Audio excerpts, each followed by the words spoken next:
सभी को प्रणाम। आज हम प्रज्ञा पुराण स्वाध्याय को आगे बढ़ाते हैं। आज हम पढ़ेंगे पेज नंबर 9, 10 और 11। आज का विषय क्या है? आज का विषय है कि नारद जी परेशान हैं। क्यों परेशान है? क्या नारद जी अपने दुख से परेशान है? नहीं, नारद जी परेशान हैं कि कलयुग में इंसान डिप्रेशन में क्यों है, तनावग्रस्त क्यों है, रोग शोक से परेशान क्यों है। नारद जी चाहते हैं कि उनको जो मानव है उसको कोई समाधान मिले, उसकी समस्या का समाधान हो। तो कैसे होगा? तो यही समस्या लेकर नारद जी लोक कल्याण के लिए भगवान विष्णु के पास पहुँचे। बोले, प्रभु आपने पक्षियों को उड़ने की कला दी, मछलियों को तैरने की कला दी, हाथी घोड़े को अपनी अपनी कला दी, सबको अपनी कला दी। सभी जीव अपने एरिया में खुश हैं, अपने एरिया में कंटिन्यू जीवन जी रहे हैं। लेकिन मनुष्य, जिसको आपने सबसे बेस्ट पावर दी ब्रेन की, जिसके बल पर वो पनडुब्बी बनाकर पानी में तैर भी रहा है, आसमान में हवाई जहाज बना के उड़ भी रहा है, उसने मौसम को भी कंट्रोल में कर लिया एयर कंडीशनर बना के। इतनी सारी तरक्की करने के बाद भी मनुष्य दुखी है, डिप्रेशन में है, तनावग्रस्त है। प्रभु उनको तनाव से हटाने के लिए क्या करना पड़ेगा? तो भगवान विष्णु ने कहा कि मैं जब जब धर्म की हानि होती है तब तब मैं अवतार लेता हूँ। इस बार जो मेरा अवतार है समय के अनुसार प्रज्ञावतार है। तो नारद जी ने कहा कि मुझे समझ में नहीं आया प्रभु, प्रज्ञावतार की कैसे? बोले, पहले एक राजा होता था, राजा जैसा होता था वैसी प्रजा होती थी। यदि आपको धर्म की स्थापना करनी है तो राजा से युद्ध करो, उसको परास्त करो, उसको समाप्त करो, नया धर्मात्मा राजा बैठा दो गद्दी पर। तो जैसे ही धर्मात्मा राजा गद्दी पर बैठेगा प्रजा धर्मात्मा हो जाएगी, दुरात्मा राजा बैठेगा गद्दी पे प्रजा दुरात्मा हो जाएगी। लेकिन अब तो प्रजातंत्र है। अब तो समस्या क्या है कि राजा को भी चुनने का कार्य प्रजा कर रही है। तो बोले, प्रभु फिर समस्या का समाधान कैसे है? तो बोले, प्रज्ञावतार। तो बोले, प्रभु नारद जी ने कहा थोड़ा सा आप मुझे उदाहरण देकर समझाइए। तो भगवान विष्णु ने कहा कि चलो तुम्हें मैं एक कहानी सुनाता हूँ कि एक 9 आदमी थे, 9 फ्रेंड्स का ग्रुप था, पुरुषों का। वो नदी पार करने गए तो उन्होंने कहा कोई हम में से बह न जाए, इसलिए हाथ पकड़कर चलो। सारे 9 के 9 हाथ एक दूसरे का हाथ पकड़कर पार करते हैं नदी। और उसके बाद सब गिनते हैं कि भाई हम में से कोई बह तो नहीं गया। तो सब गिनते हैं 1 2 3 4 5 6 7 8। 9 किसी ने अपने आप को किसी ने नहीं गिना। तो सबकी गिनती में 8 आ गए। अब वो चिंगाड़े मार मार के रोने लगे, हे भगवान मेरा एक साथी बह गया, मेरा एक साथी बह गया। एक साधु जा रहे थे, साधु ने कहा भाई क्या हुआ, तुम लोग क्यों रो रहे हो? बोले, हम 9 थे, 9 में से एक बह गया है। अब वो कौन बह गया ये भी हमें याद नहीं, और हम 9 में से 8 बचे हैं। तो साधु ने कहा चलो मेरे सामने गिनो। तो बोले 1 2 3 4 5 6 7 8। तो साधु ने उसका हाथ पकड़ा और बोला ये 9। उनकी तरफ मोड़ कर कहा अभी देखो ये तुम अपने को गिनना भूल गए, 9। ऐसे ही सबसे कहा गिनो। सबने कहा अरे हमारा साथी मिल गया, हम बच गए, हम बच गए। अच्छा एक चीज़ बताओ कि उस साधु ने उनके दुख को दूर करने के लिए क्या किया? उनको ज्ञान दिया। उनको उनकी समस्या का समाधान क्या था? धन था, पैसा था, लोभ था, क्या था? उन्हें बुद्धि की कमी थी और उस बुद्धि, उस ज्ञान का सप्लाई किसने किया? उस संत ने किया। ऐसे ही आपने एक कहानी और सुनी होगी कि एक बहुत बुद्धिमान पिता था। उसको पता था कि उसके बच्चे जो हैं धर्म में नहीं चल रहे हैं। वो बहुत बार प्रयास किया कि तुम गुरु दीक्षा ले लो, गुरु दीक्षा ले लो, लेकिन बच्चों ने नहीं सुना। बोले हमें गुरु की क्या आवश्यकता, हमारे पास सब कुछ है। तो पिता ने क्या किया कि मृत्यु के बाद उसने एक विल लिखी। उस विल में क्या था कि 19 ऊँट हैं, 19 ऊँट में से आधा तो बड़े बेटे को दे दो, चौथा हिस्सा छोटे बेटे को दे दो और 5वां हिस्सा पुत्री को दे दो। और उस विल में लिखा गया था कि इस विल को जो समाधान कर देगा, जो तुम्हारा बंटवारा कर देगा, उसको तुम लोग अपना गुरु बना लेना, नहीं तो ये ऊँट तुम्हारे हाथ में नहीं आने वाली, मेरी प्रॉपर्टी तुम्हारे हाथ में नहीं आने वाली। पंचों को बुलाया गया, गांव के लोगों को बोला भले 19 ऊँट कैसे करें। पंच ने कहा कि ऐसा करते हैं कि ऊँट को बेच देते हैं, जो पैसा मिलता है उससे आधा तुम लोगों में बंटवारा कर देते हैं। उसने कहा नहीं, विल में लिखा है कि अगर ये पहेली अगर हमने नहीं सॉल्व की तो हमें और कोई प्रॉपर्टी नहीं मिलेगी और ये सब ट्रस्ट में चला जाएगा। तो 19 ऊँट तो बांटने पड़ेंगे और हमें उस व्यक्ति से गुरु दीक्षा भी लेनी पड़ेगी, ज्ञान भी प्राप्त करना पड़ेगा जो इस पहेली को हल कर देगा। तो सारे गांव वालों ने ट्राई किया, नहीं हुआ।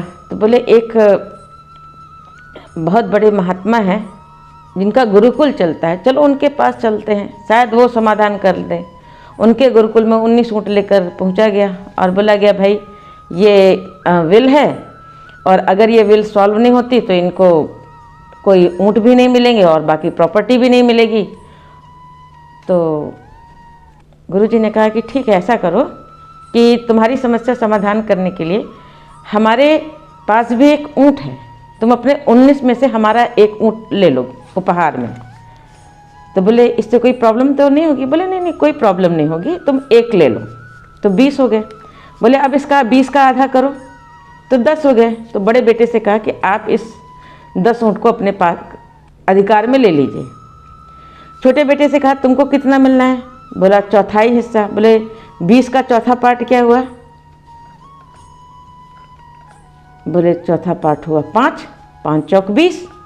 तो ठीक है, बोले तुम 5 ले लो। 5 ले लिया। बेटी से पूछे तुम्हें कितना मिलना है? बोले 5वां हिस्सा। तो बोले पहाड़ा पढ़ो। बोले 4 पंचे 20, यानी तुमको कितना मिलना है? 4। तो 10 + 5 + 4 कितना हुआ? 19। बोले भाई अब मेरा ऊँट खाली हो गया, मेरा मुझे वापस कर दो। तो तीनों बच्चे गुरुजी के चरण में पड़ गए और उन्होंने कहा कि हमारा पिता सही कहता था कि हमें गुरु की आवश्यकता है जो हमारा मार्गदर्शन करें। और उन्होंने उनसे गुरु दीक्षा ली, साधना करी और ज्ञान प्राप्ति के मार्ग में आगे बढ़े। तो प्रज्ञावतार आपकी कैसे हेल्प करेगा डिप्रेशन हैंडल करने में, कैसे आपको हेल्प करेगा आपकी लाइफ को आसान करने में।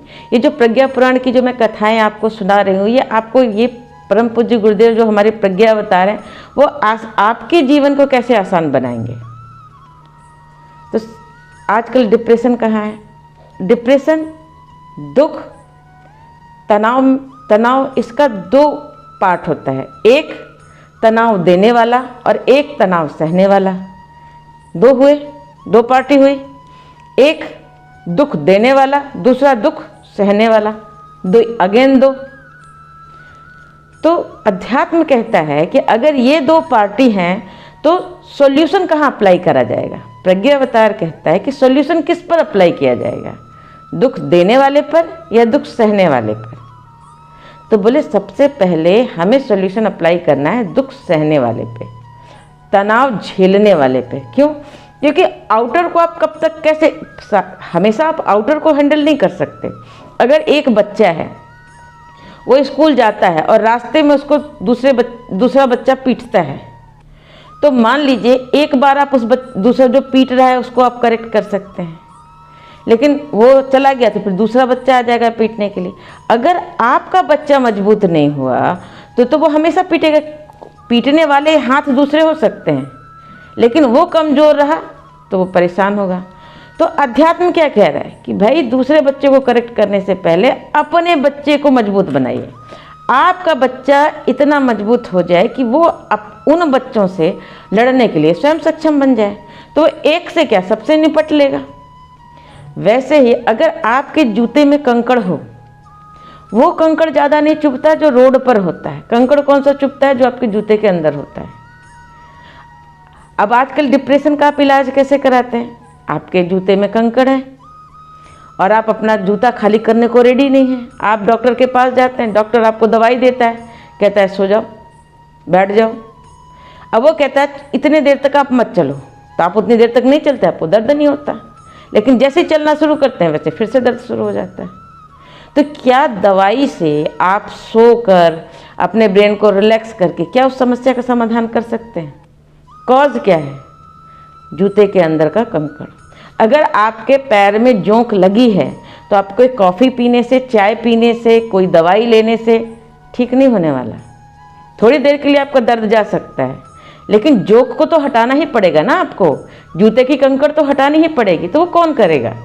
अपने अंदर के कंकड़। आपके अंदर कौन जाएगा? हम हैं, साइकोलॉजिस्ट हैं, जो भी डॉक्टर है, वो आपको आउटर हेल्प कर सकते हैं, गाइड कर सकते हैं, लेकिन अपने जूते के कंकड़ तो आपको ही निकालने पड़ेंगे ना भाई। अपने अंदर की जो फांस है उसको तो आपको ही निकालना पड़ेगा। अपने आप को मजबूत आपको ही करना पड़ेगा। कैसे करेंगे? जैसे सपोज मान के चलिए कि एक बच्चा है, एक लड़का है, अपने पिता को बाइक में लेकर जा रहा था और बाइक का एक्सीडेंट हो जाता है। पिता का हाथ टूट जाता है। तो बच्चा क्या करेगा? डर जाएगा। क्यों डर जाएगा? कि दोबारा किसी को अपने साथ में बैठाने में वो डरने लग जाएगा। क्यों? क्योंकि उसको ये, उसके दिमाग में ये बैठ जाएगा कि मैं गाड़ी चलाऊंगा तो जो मेरे साथ बैठेगा उसको कुछ न कुछ हो सकता है। वो हमेशा डरा सहमा रहेगा। अब अगर दूसरा कंडीशन देखते हैं तो पिता की जगह वो और उसका मित्र जा रहा था, अगेन वही सेम टाइप का एक्सीडेंट हुआ, उसका और उसके मित्र का हाथ टूटा, तब वो इतना नहीं डरेगा। वो दोनों फिर से खड़े होंगे, फिर से चलाएंगे। तो इंसान अपने लिए नहीं डरता। जो अपने होते हैं ना, जो बहुत ज़्यादा प्रिय होते हैं ना, उनके साथ कुछ उनके कारण घटना हो जाती है तो वो डर जाता है। किसी के जीवन में कोई ऐसी घटना परिवार में घटती है या किसी की भी घटती है या उसके सामने से गुजरती है तो वो डर जाता है। कुछ लोगों को किसी की मृत व्यक्ति की देह देख के इतना डर लगता है, इतना डर लगता है कि कुछ पूछो मत। क्यों? क्योंकि उन्होंने किसी अपने को खोया होता है। अब वो अपने को खो चुके हैं, उसका भय उनके दिमाग में इतना व्याप्त है कि अगर कोई बाहर का भी कोई जा रहा है वो डर जाते हैं। जन्म मृत्यु भगवान के हाथ में है। डर कर क्या होगा? अगर एक्सीडेंट लिखा होगा, उस समय होना होगा, तो 2023 की मैं सत्य घटना आपको बता रही हूँ। एक लड़की अपने परिवार के साथ में लोहागढ़ गई, वहाँ पर ऊँट पे चढ़ने। अब वहाँ पर सीढ़ी पर गिर गई, उसके पैर में चोट लग गई और रॉड, हड्डी टूट गई, रॉड डली। एक डेंटिस्ट जो अपने क्लिनिक से घर आ रही थी, बाइक से एक्सीडेंट हो गया, पैर टूटा, रॉड लग गई। अब एक व्यक्ति सिविल इंजीनियर जो अपनी वाइफ से टिफ़िन लेकर कमरे से, किचन से लेके वो सामने जा रहा था, पोछा लगता है तो आपको पता है थोड़ा बहुत पानी गिरा रहता है, थोड़ा पानी गिरा था, वहाँ फिसला, अपने घर के अंदर ही वो फिसला, हड्डी टूट गई, रॉड डल गई। अब आप मुझे बताइए कि हड्डी टूटने की घटना तो तीनों के साथ हुई, लेकिन कौन बाहर था, कौन घर के अंदर था, कौन गाड़ी चला रहा था? तो अगर इस बात से आप डरेंगे कि भाई गाड़ी चलाने से एक्सीडेंट होता है या घर के अंदर पोछे से एक्सीडेंट होता है या सीढ़ी पर एक्सीडेंट होता है, तो ऐसा कुछ नहीं है। जहाँ असावधानी हुई दुर्घटना घटी, ध्यान हटा दुर्घटना घटा। तो इसके लिए किसी परिस्थिति, किसी गाड़ी, किसी उसको दोष देना हमें बंद करना चाहिए। जो हो गया हम नहीं उसको ठीक कर सकते समय यंत्र में जाके, लेकिन हम आगे ठीक कर सकते हैं।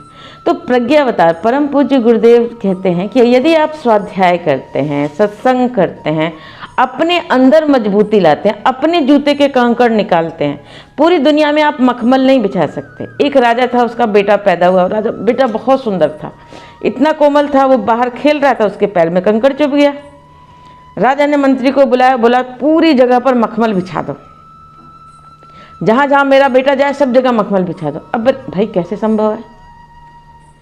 पूरी दुनिया में मखमल नहीं बिछाया जा सकता। तो उसने कहा कि महाराज, पूरी दुनिया में मखमल बिछाने से अच्छा है कि राजकुमार के लिए आप एक मजबूत जूते बनवा लीजिए चमड़े के, जिससे राजकुमार को कुछ नहीं चुभेगा। तो उसने वैसा किया और वो ठीक हो गया। वैसे ही दुनिया भर से आप लड़िए मत, अपने अंदर अपनी मजबूती के लिए अपने पैरों में चमड़े के जूते बिठा लीजिए, अपने अंदर वह वैचारिक मजबूती ला लीजिए, जिससे कि आप दुनिया के टेंशन को हैंडल कर सकें। तो यही प्रज्ञा पुराण प्रज्ञावतार का कहना है कि जीवन की समस्याओं का समाधान करना आप स्वयं सीखिए। कब तक भागेंगे, कब तक डरेंगे? डर कर तो कुछ नहीं होगा ना। भय के आगे जीत है। जब आप अपने डर से आगे आएंगे तभी आप जीतेंगे अपनी जिंदगी में। तो यहाँ पर नारद जी को भगवान विष्णु समझाते हैं कि मनुष्य को विचार बहुत ज़्यादा है, बुद्धि बहुत ज़्यादा है। बुद्धि चलाने से कोई नहीं थकता, बहुत ज़्यादा सोचने से कोई नहीं थकता। अब एक चीज़ बताइए, जब खिलाड़ी खेल रहा होता तो वो बहुत ज़्यादा नहीं सोच रहा होता, चेस के में बहुत ज़्यादा नहीं सोच रहा होता, लेकिन तब तो वो नहीं थकता, तब तो वो बीमार नहीं होता। तो सोचने से कोई नहीं थकता। थकते तब हैं जब हम भयग्रस्त विचारों को सोचते हैं, जब हम सोचते हैं हमसे ना हो पाएगा। भाई हमसे क्यों नहीं हो पाएगा, फिर किससे हो पाएगा? एक ही परिस्थिति किसी को तोड़कर बिखेर देती है, एक ही परिस्थिति किसी को तोड़कर किसी को बना देती है। परिस्थिति ज़्यादा से ज़्यादा आपके लिए विपरीत अवसर डाल सकती है, लेकिन उस विपरीत अवसर पर आपको क्या करना है ये आप डिसाइड करते हैं। अच्छा एक चीज़ बताइए, आप लोगों में से कितने लोग क्रिकेट का मैच देखते हैं? क्रिकेट के मैच में जो बॉलर बॉल मारता है वो खिलाड़ी को आउट करने के लिए मारता है या वो चाहता है कि वो रन बना ले? आउट करने के लिए मारता है ना। और उस खिलाड़ी के चारों तरफ जो उसके अपोजिट टीम के खिलाड़ी खड़े होते हैं वो क्या करने के लिए खड़े होते हैं? सपोर्ट करने के लिए या उसको आउट करने के लिए? आउट करने के लिए। लेकिन फिर भी वो रन बनाता है। यही ज़िंदगी है, चारों तरफ लोग आपको आउट करने के लिए खड़े हैं, फिर भी आपको अपनी बैटिंग ठीक करनी है, अपने आप को बनाना है। यही प्रज्ञावतार कहता है कि अपनी बैटिंग पर फोकस करिए, बॉलर को गाली देने में टाइम वेस्ट मत करिए, आसपास के खिलाड़ियों को गाली देने से कोई फ़ायदा नहीं है। मुंह से जवाब मत दीजिए, अपनी बैटिंग से जवाब दीजिए। तो यहाँ पर भगवान विष्णु प्रज्ञावतार के बारे में नारद जी को बताते हैं कि आज के जीवन में, लोगों के जीवन में जो समस्या है उसका कारण भी विचार है और उसका समाधान भी विचार ही है। अब एक बूढ़ा व्यक्ति है जो बहुत बीमार है, लेकिन अभी जाके उसके घर में कोई नाती भले पैदा ना हुआ हो, आप जाकर बोल दीजिए कि आपके ना नाती पैदा हो गया और उसका कदम इतना अच्छा था कि आपको 10,000 की लॉटरी लग गई है। अब आपने उस बूढ़े को कोई दवाई नहीं दी, कुछ नहीं दिया, केवल एक विचार बताया। अब आप देखिए वो ठीक हो जाएगा, उछलने कूदने लगेगा, भाई नाती हो गया, ऊपर से 10,000 की लॉटरी लग गई। ठीक है। अब एक व्यक्ति बहुत अच्छा खेल रहा है, मस्ती से है, उसकी कंपनीज हैं, उसकी कंपनी में आग नहीं लगी है, फिर भी आप झूठ जाइए, उससे झूठ बोल दीजिए कि भाई तेरी कंपनी में आग लगी और तेरा शेयर डूब गया, बस कोलैप्स कर जाएगा, बीमार हो जाएगा, हाथ पैर कांपने लग जाएंगे। अब एक चीज़ बताइए, दोनों ही सिचुएशन में आपने कोई दवाई दी या कोई जहर दिया? नहीं, केवल विचार दिए। विचार से एक ठीक हो गया और एक विचार से एक बीमार हो गया। तो आपको क्या करना है? अच्छे विचारों का सेवन करना है। प्रज्ञा पुराण जैसे जो साहित्य हैं ये आपके जीवन के अमृत हैं, अमृत भोजन है। अगर आप इनका सेवन करते हैं, स्वाध्याय करते हैं, तो विश्वास मानिए आप किसी भी विपरीत परिस्थिति में अपने आप को बाहर निकालने में सक्षम होंगे। आपको कोई मानसिक बीमारी नहीं होगी। आप अपने प्रत्येक भय से बाहर निकल आएंगे, आप प्रत्येक फोबिया को परास्त करने में सक्षम हो जाएंगे। अब आते हैं आगे की कहानी पे कि माता पार्वती ने भगवान शिव जी से पूछा कि इतने सारे लोग आपकी भक्ति करते हैं, इतने सारे लोग आपकी पूजा करते हैं, कुंभ का समय था, लोग गंगा जी स्नान करने आए थे, तो बोले भगवान क्या सब इतने सारे सब स्वर्ग जाएंगे? तो शिव जी ने कहा नहीं, इसमें सब स्वर्ग नहीं जाने वाले। बोले क्यों? बोले सब तो गंगा जी स्नान करने आए हैं। बोले जो शरीर से गंगा स्नान करने आया है वो स्वर्ग नहीं जाएगा, जो मन से गंगा स्नान करने आया है वो स्वर्ग जाएगा। बोले कैसे? बोले तीर्थ स्थल का फायदा बहुत ज़्यादा है और तीर्थ स्थल का नुकसान भी है। बोले कैसे? एक के साथ एक फ्री है। बोले क्या? बोले अगर यहाँ तीर्थ स्थल पे आप पुण्य करेंगे तो 10 गुना पुण्य होकर आपको मिलेगा और आप पाप करोगे वो भी 10 गुना फल मिलेगा। बोले अच्छा आप मुझे उदाहरण देकर बताइए। बोले चलिए मैं आपको डेमो देता हूँ, उदाहरण देता हूँ। शिव जी बन गए कोढ़ी और पार्वती जी बन गए सुंदर सी स्त्री। मंदिर की सीढ़ियों पर बैठ गए। अब शिव जी के चारों तरफ मक्खी भिन भिना रही हैं। पार्वती जी लोगों से मदद मांग रहे हैं कि भाई हमारे पति को गंगा स्नान करने का बहुत मन है और ये इनको किसी तरह मैं इनको उठाने में सक्षम नहीं हूँ, मेरी मदद कर दीजिए और इनको गंगा जी का स्नान करवा दीजिए। सब लोग आए, देखे और चले गए। कुछ लोग आए, बोले अरे कहाँ इस कोढ़ी के चक्कर में पड़ी है, इसको छोड़, हमसे शादी कर, लाइफ तेरी सेट कर देंगे। पार्वती जी को बहुत गुस्सा आया। पार्वती जी ने शिव जी से कहा कि चलिए अब हम यहाँ नहीं रहेंगे। पार्वती जी शिव जी ने कहा ठहरो, तुमको ये भी तो बताना है ना कि किसको वैकुंठ मिलेगा, कौन स्वर्ग जाएगा। तब उन्होंने देखा एक साधारण सा ब्राह्मण राम राम जपते हुए आ रहा था। उसने देखा कि कोढ़ी बैठा है और स्त्री मदद मांग रही है, तो उसने कहा बहन मेरे पास ज़्यादा कुछ तो है नहीं, ये सत्तू है, तू सत्तू खा ले, इसको भी खिला दे, चलो तुम लोग भूखे हो गए, खा लो, चलो हम तुमको गंगा स्नान करा देते हैं। और वो उनको कंधे पे टांग के गया गंगा जी, शिव जी को टांग के गया, गंगा जी में नहलाया, घाव वाव साफ किए और थोड़ा सा भस्म था, उसने उनके शिव जी के माथे पे भस्म लगाया। बोला चिंता मत करो, भगवान शंकर तुम्हें जल्दी ठीक करेंगे। तो शंकर भगवान ने पार्वती जी को देखा, वो मुस्कुरा कर बोलते ये जाएगा वैकुंठ, ये जाएगा स्वर्ग, देख लिया। तब माता जी ने कहा कि हाँ ये बात सही है। तो जितने लोग भी आध्यात्मिक यात्रा में हैं, अगर उनके अंदर सेवा भाव नहीं है, दूसरों के कल्याण का भाव नहीं है, मेरा मेरा मेरा लग रहा है, तो उनकी साधना फलीभूत नहीं हो रही, तो इसमें उनका ही दोष है।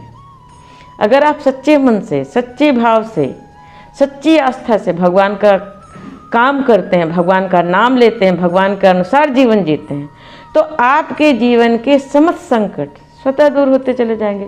परम पूज्य गुरुदेव ने तो वादा भी कर रखा है कि तुम मेरा काम करो, मैं तुम्हारा काम करूँगा। भगवान ने वादा कर रखा है तुम मेरा काम करो, मैं तुम्हारा काम करूँगा। हम सोचते हैं, हम भगवान को भी बेवकूफ़ बनाने में लगे रहते हैं। एक कहानी और सुनिए। एक बार यमराज जी एक व्यक्ति के पास आए, सॉफ्टवेयर इंजीनियर था हमारी तरह, उसके पास आए और बोले कि भाई ऐसा है कि तेरा जाने का समय हो गया है।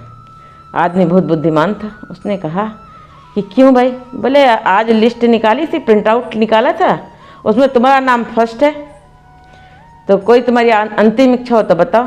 तो उसने कहा, सॉफ्टवेयर इंजीनियर था, उसने कहा कि ऐसा है प्रभु कि क्या आप एक कप मेरे साथ चाय पीना पसंद करेंगे? हम और आप चाय पी लेते हैं, उसके बाद चलते हैं। यमराज ने कहा आज तक मुझे किसी ने, यमदूत ने कहा आज तक मुझे किसी ने चाय नहीं पिलाई। तो उसने कहा कि ठीक है भाई चाय पिलाओ। तो बोले क्या मुझे 2-4 घंटे और जीने को मिल सकते हैं? बोले नहीं भाई, लिस्ट के हिसाब से हमको चलना पड़ता है। यमराज सवेरे हमें प्रिंट आउट दे देते हैं और हम जैसे हमारे पास लिस्ट आती है वैसे हम लोगों को उठाते चले जाते हैं। तो उसने चाय बनाई और चाय में नींद की गोली मिला दी, यमदूत को दे दिया। यमदूत चाय पीकर सो गया। इधर क्या हुआ, उसने प्रिंट आउट लिया और सेम नाम टाइप किए और अपना नाम सबसे नीचे डाल दिया और प्रिंट आउट निकाल के रख दिया। यमदूत जब नींद से उठा तो बोले कि भाई आपको कैसा लग रहा है? बोले बड़ा अच्छा लग रहा है, बहुत दिनों के बाद सोकर बड़ा अच्छा लगा। बोले मैं आज तक मुझे किसी ने चाय नहीं पिलाई। यमदूत ने कहा आज मैं तुमसे बहुत खुश हूँ। पहले तो मैंने सोचा था कि मैं स्टार्टिंग से लोगों को उठाना शुरू करूँगा, लेकिन चूंकि अब मैं तुमसे खुश हूँ तो अब मैं नीचे से लिस्ट शुरू करूँगा। जब नीचे से लिस्ट शुरू किया तो उसने लिस्ट बदल रखी थी उस सॉफ्टवेयर इंजीनियर ने, तो उसका ही नाम पहले था। तो भगवान कहते हैं कि तू करता वही है जो तू चाहता है, मगर होता वही है जो मैं चाहता हूँ।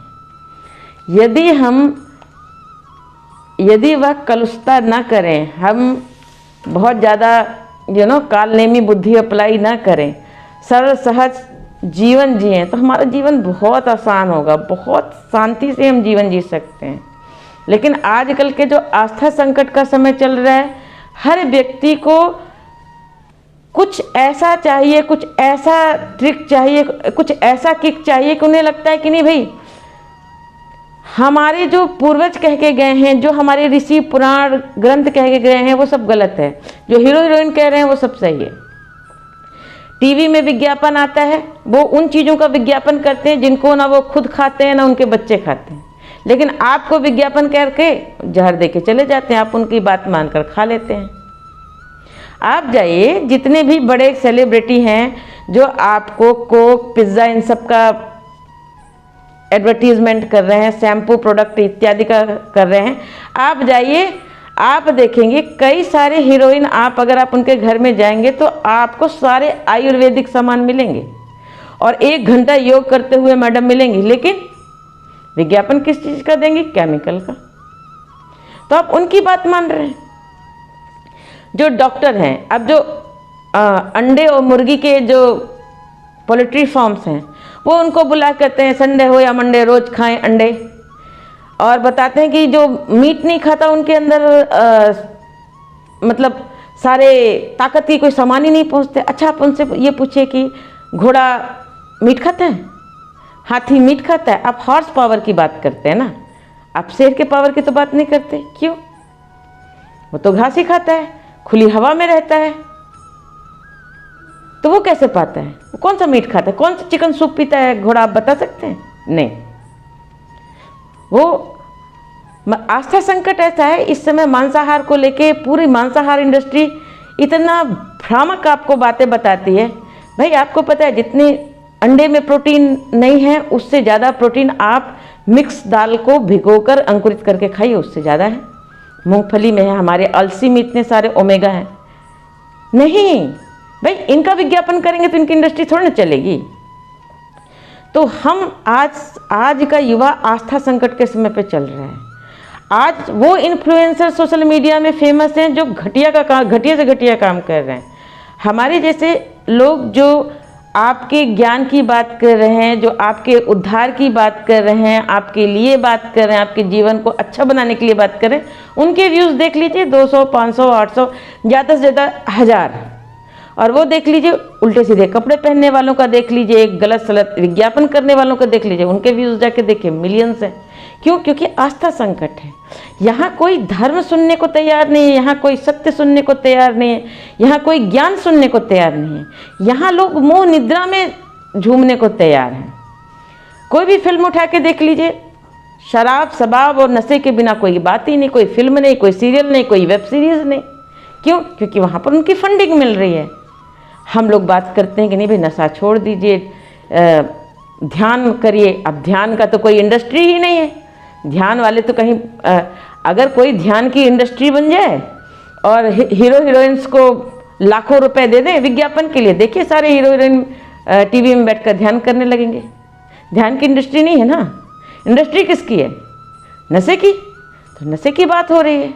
तो आज के समय में, आस्था संकट के समय में, विचार से ही समस्या है और विचार ही समाधान है। तो गलत विचारों का इंटेक जो आप फिल्म के माध्यम से कर रहे हैं, टेलीविज़न के माध्यम से कर रहे हैं, सोशल मीडिया के माध्यम से कर रहे हैं, समाचार पत्र के माध्यम से कर रहे हैं, उनका समाधान आपको ऐसी पुस्तकों के स्वाध्याय से करना पड़ेगा। आपको अच्छी पुस्तकें पढ़नी पड़ेंगी, आपको गायत्री मंत्र जप करना पड़ेगा, आपको ध्यान करना पड़ेगा, योग प्राणायाम करना पड़ेगा, शुद्ध सात्विक आहार लेना पड़ेगा।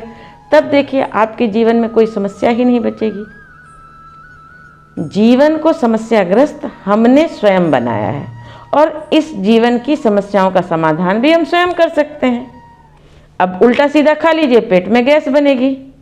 सही सही खाएंगे, पेट में गैस नहीं बनेगी। तो समस्या जनक भी हम हैं और समस्या के समाधान करता भी हम हैं। यही प्रज्ञा पुराण हमें सिखाता है। आज के लिए इतना ही, मिलते हैं अगले वीडियो में। धन्यवाद।